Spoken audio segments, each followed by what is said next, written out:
شيف وليد، تعالى يا شيف وليد. حبيبي ازيك يا شيف وليد؟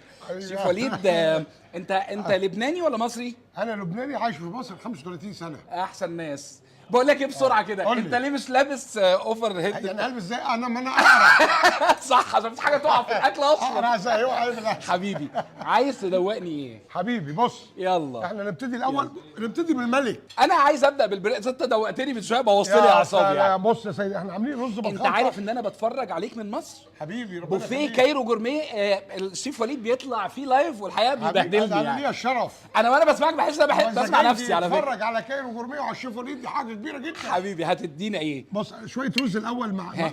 مع شويه الكاجو. شوف الكاجو ده جميل. ماشي. مع الكاجو. قول لي بقى بص بقى، تلاقي لي اطرى زمان حته. بيقول لك كل اللحمه اللي جوره العظم. يا سلام. بص بقى، استاذ، هو ده أحلى لحمه صح تاكلها كده. اللي هي من جوره العظم. طب هقول لك على حاجه، انا بموت في الضلوع، فادي لي حته يا أحمر. سلام.